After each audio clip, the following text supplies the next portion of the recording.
என்ன மாறன் தப்பு? எப்படி வாழ்ந்துருக்குன்னு சொல்றீங்க? இந்த நாட்டில் என்ன பண்ண சொல்றீங்க மாறன்? படிச்சு பாஸ் பண்ணி வேலைக்கு போக சொல்றீங்களா? ஐஏஎஸ், வக்கீல், ஜட்ஜாகி உட்காந்து கெட்டவனுக்கு சல்யூட் போட சொல்றீங்களா? இங்க எது சரியா நடக்குது? எந்த அதிகாரியா இருந்தாலும் எங்கெல்லாம் தட்டணும் எங்கெல்லாம் கொடுக்கணும் தெரியலன்னா எங்க தூக்கி எப்படி அடிப்பான்னு உங்களுக்கு தெரியாது இல்ல? எவன் மேல இருப்பான், எவனுக்கு அடி பண்ணிச்சா மேலே ஏற்றி விடுவான்னு மேல இடத்துல இருக்கிறவன் இருந்து பியூர் வரைக்கும் எல்லாருக்கும் தெரியும். இங்க ஒன்னே தான் பண்ணலாம். மனிதாபிமானமே இல்லாத மொள்ள மாதிரித்தனம். மொள்ள மாதிரித்தனம் பண்றதுக்கு ரெடியா இருந்தா real estate, petrol bunk, case agency வச்சு கொள்ளடிக்கலாம். அடிக்கிற கொள்ளைக்கு பாதுகாப்பானால கொலையை பண்ணலாம்.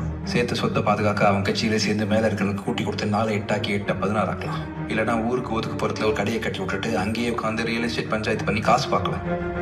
மாமா வேலை பண்றதை தவிர வேற என்ன பண்ண சொல்றீங்க இந்த நாட்டுல? யார் பண்றது பாவம்? எத்தனை வருஷம் இங்க நல்லது பண்றதுக்கே குறுக்கோடியில தான் போக வேண்டியிருக்கு. பச்சை புள்ள மாச சாமான் காய்கறி கேஸ்கே வாங்குற காசெல்லாம் போயிடுது. இருக்கிற 8க்கு 10 வீட்டுக்கு வாடகை, மருந்து வேற, மாத்திரை வேற. 4 மாசமா என்னாலே முடியல. நீங்க நல்லா இருக்கீங்களா? நாசமா போயிடுங்க. என்ன கேளுங்க சார், 1 லிட்டருக்கு 1/4 லிட்டர் லெமன் ஜூஸ் மாதிரி வெள்ளை கடல்ல இருக்க பெட்ரோலா சார் இது? பெட்ரோல கலப்படம் பண்ணா இடம் சுத்தி உள்ள சட்டம் இருக்குல்ல, அது ஏன் சார் நடைமுறைப்படுத்துது? சுத்திரிக்க நாட்டுல பாருங்க சார், பெட்ரோல் விலை கீழே தான் விற்கிறாங்க. ஸ்டேட்டுக்கு 18, சென்ட்ரலுக்கு 23, டீலர் கமிஷன் 5 ரூபாய், 102 ரூபாய்க்கு வித்து கொள்ளையடிக்கிறாங்க. 10,000 30 ரூபாய் கலப்படம் பண்றாங்க. இதெல்லாம் ஏன் சார் கேக்குறது? Let me clear this. Petrol தங்கம் விலை ஏறத்தான் செய்யும். எந்த கவர்மெண்ட்டையும் நீங்க குத்த சொல்லக்கூடாது. ஒன் மேன் டிசிஷன் இல்லையே. பிஎன்ஜிசி பையில இந்த மாதிரி மல்டிபிள் பார்ட்டிஸ் தான் டிசைட் பண்ணும். பொக்கு புகையை விட்டுட்டு ஏன் நீங்க பெட்ரோல் வண்டியை யூஸ் பண்ணி ஆசை கரியாக்கணும்? இ வெஹிக்கிள்ஸ் யூஸ் பண்ணுங்க. என் வீட்டுல நான் இ வெஹிக்கிள்ஸ் தான் யூஸ் பண்ணுவேன். ஒரு பேட்டு கடை இல்லாம தரையில போட்டு வச்சு முடிச்சுட்டானுங்க. காசு கொடுத்தாதான் பேட்டு. பிரைவேட் போனா லட்ச ரூபாய் இல்லாம நான் எங்க போறேன்?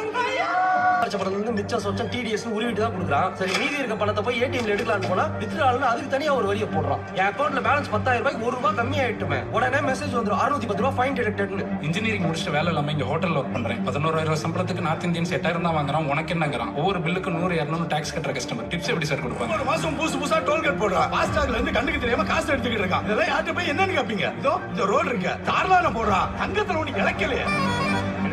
குழந்தைக்கு பால், குடிக்கிற தண்ணி, டூத் பேஸ்ட், ஏன் பென்சில் ஷாப்ல கூட ஏங்க ஒரு வீடு கட்டினா சிமெண்ட் அத்தியாவசிய பொருள் தானே? அதுக்கே இவ்வளவு விலை போட்டு வைக்கிறாங்க. அநியாயமா இல்ல? இஎம்ஐ போட்டு வாங்குற சாதா வண்டிக்கு ஒரு டாக்ஸ், ஆடிக்காரவனுக்கு ஒரு டாக்ஸ். இதெல்லாம் நியாயமா? நீங்களே சொல்லுங்க. என் பொண்ணு சோழர் டிஸ்ட்ரிக்ட் அண்டர் 18 வரைக்கும் நல்லா வந்தா தம்பி. 8 நிமிஷம் ட்ரெயின் பண்ணி ஒண்ணுமே நடக்கல. பேட்டை கையில பிடிக்க தெரியா கூட மேல இருந்து உத்தரவு போட்டு மேல தூக்கி நேஷனல் வரைக்கும் கொண்டு போய் உட்கார வச்சிருக்காங்க. இத்தனை ஸ்போர்ட்ஸ் கவுன்சில் கமிட்டி கோச்சிங் இருக்காங்கல்ல, எவனாவது ஒருத்தர் திறமைக்கு மரியாதை கொடுத்து ஏத்தி விடணும்ல. இங்க வரப்புக்கு தான் தம்பி மரியாதை. இந்த நாட்டுல பிரச்சனையே தகுதி இல்லாம தகுதிக்கு மீறி ஆசைப்படுறதுதான். கார் வாங்க தகுதி இருக்குன்னு கார் வாங்கு, சிமெண்ட் வாங்கி வீடு கட்ட தகுதி இருந்தா வீடு கட்டு, தகுதி இருக்கவே டாக்ஸ் கட்டு, வரி கட்ட முடியாம வயித்துல ஏறு துணி போட்டு படுத்துட்டும். நீ வாங்கினா தானே வரி, எதுக்கு வாங்குற? நாட்டுல உள்ள அத்தனை பெரிய பிச்சைக்காரனாகிட்டு எவன்ட்டு இருந்து புடுங்குவானுங்க? எல்லாத்துக்கும் ஒரு அளவு இருக்கு மாறன். பாமரன் எவ்வளவு பட்டாலும் பொறுத்துட்டு தான் போகணும்னு அவசியம் கிடையாது. இங்கே கெட்டவனை காப்பாத்துறதுக்கும் நல்லவனை நடுத்தரவில் நிறுத்துறதுக்கும் தான் சட்டம் வளைஞ்சு வேலை செய்யுது. அபகரிப்பு எங்க நிலத்தை ஸ்டேட் கவர்மெண்ட் எடுத்துக்கிட்டாங்க. இந்த பக்கம் பார்த்தா சென்ட்ரல் கவர்மெண்ட் ஃபுல்லா எடுத்துக்கிட்டாங்க. வேல்யூவேஷன்ல 10ல ஒரு பங்கு கூட நிலத்துக்கு பணத்தை கொடுக்க மறுக்கிறாங்களே. என்னதான் இறுக்கி பிடிச்சி குடும்பத்தை நடத்தினாலும் பைசா சேவ் பண்ண முடியல. 10 வருஷத்துக்கு முன்ன மாசம் இவ்வளவு போட்டா 10 வருஷம் கழிச்சு இத்தனை லட்சம் வரும்னு சொல்லி தான் பாலிசி போட்டுச்சு. இப்போ லட்சத்துக்கே மதிப்பு இல்லாம போயிடுச்சு. இந்த ரூட்ல டெய்லி 5000 பேர் போறாங்கன்னு தெரியும்ல. 4 மணி நேரமா நிக்கிறோம். 5000 பேருக்கு ஒரு பஸ் கூட இல்லைன்னா எப்படி சார்?